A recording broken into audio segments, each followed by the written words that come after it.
Recently, Newt Gingrich was asked about his Bohemian Grove days. I wonder if he still goes. I'm sure he does. Hmm. And he looked at Luke Radowski, who was asking him about this, and he said, "You really believe that stuff? You're living in a fantasy world." So that's kind of interesting because the Yeah, more savvy of our politicians know when they kind of hear those key words like, "Oh, wait, I know how to deal with you. You're a crazy conspiracy theorist." sure. Yeah, and I can frame it that way so that that's all I have to do Hmm. because people are so trained to think, oh, there could never be. It could never be that these guys are meeting in a forest with a eulogy taking place and all sorts of other crazy rituals. No, this could never be that they're having homosexual relations, and not that that's a bad thing unto itself, but it could never be that these guys are Hmm. behind any of this, and that's not to mention the pedophilia that takes place. But I digress. Newt Gingrich, the Grinch, as he's been called. Tell me more. You wanted to get into a little bit of what's going on with him, right? Well, and I think too, in a way, we're kind of being able to go round the kingdom to all the different sites and subjects that I love and post about.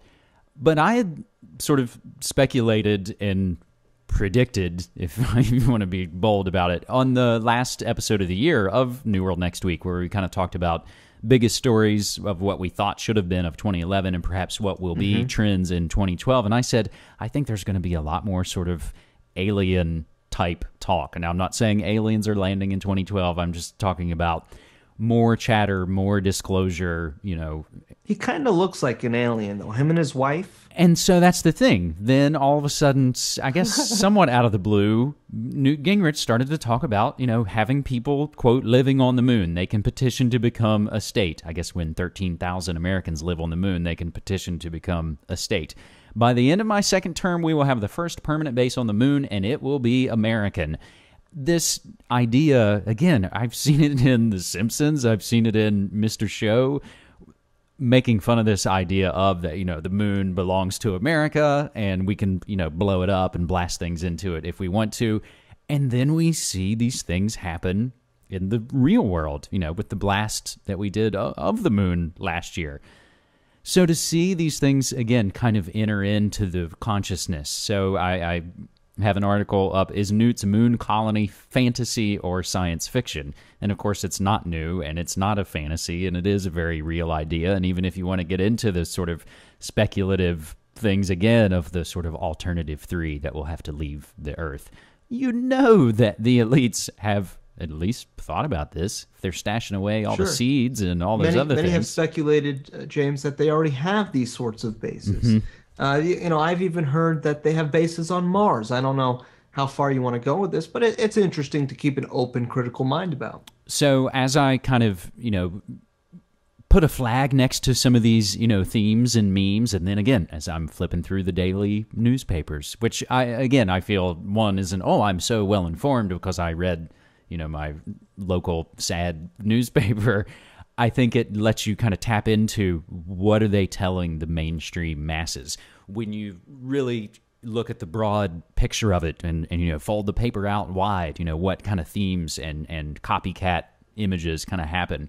So a couple days ago, again, New York Times, NASA tackles problem of missing moon rocks. NASA launches probe for stolen moon rocks, and this got a ton of coverage all around the world. And again, Somebody got their rocks off.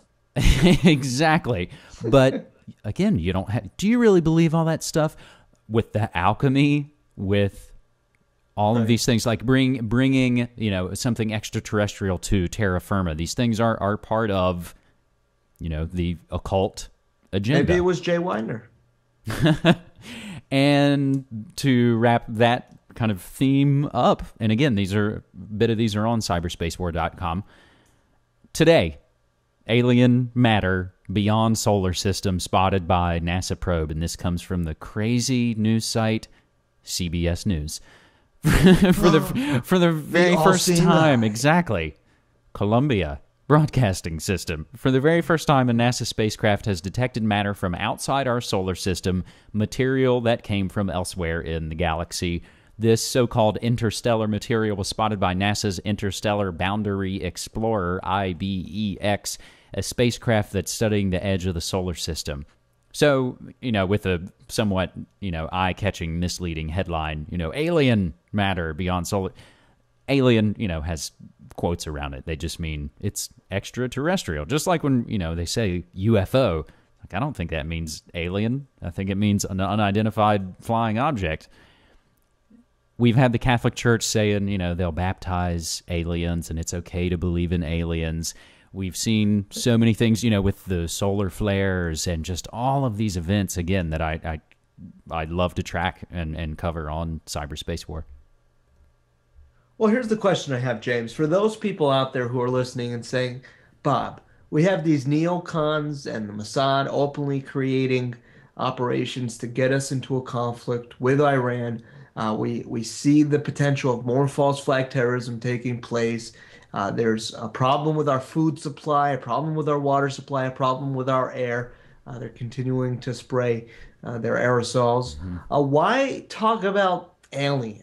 Why not? Why bring this up even? What would you say, perhaps, to somebody who just gets turned off by the mention of them? Because here's what I'd say, and I don't mean to put myself in front of your response here, James, but I mean, look at Project Bluebeam, folks. Even if it's not a legitimate claim, we could very well see this being used as a pretext in the same sort of fashion, in the same sort of dialectic that we've seen time and time again. And don't be so closed-minded. I mean, don't just be like everyone else that hears alien or whatever it is and all of a sudden get turned off. We need to see the big picture here. And I can't stress enough, don't be closed-minded and just shut the door before you see the greater implications. Well, I think, that I would concur with that and just go on to say that I was probably the same way, that if I heard something, alien, I'd go, you're hurting the movement. But I think here now, 10 plus years after 9/11, we wonder if there is any kind of cohesive movement. But more than that, exactly what you're saying is, I think it's best to be informed on a number of topics.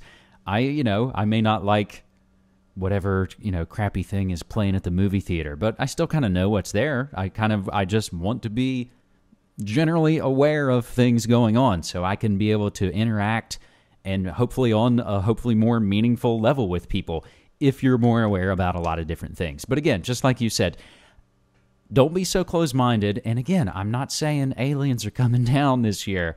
I'm saying they're going to get us warmed up to the idea of there being something out there. Because all you got to do is look at the Nazis that we brought over to start NASA. Operation Paperclip. And look at Werner von Braun, and they essentially said, well, it'll be, we'll scare people with, communism and then terrorism and then sort of asteroids and stuff, and then we'll say it's aliens.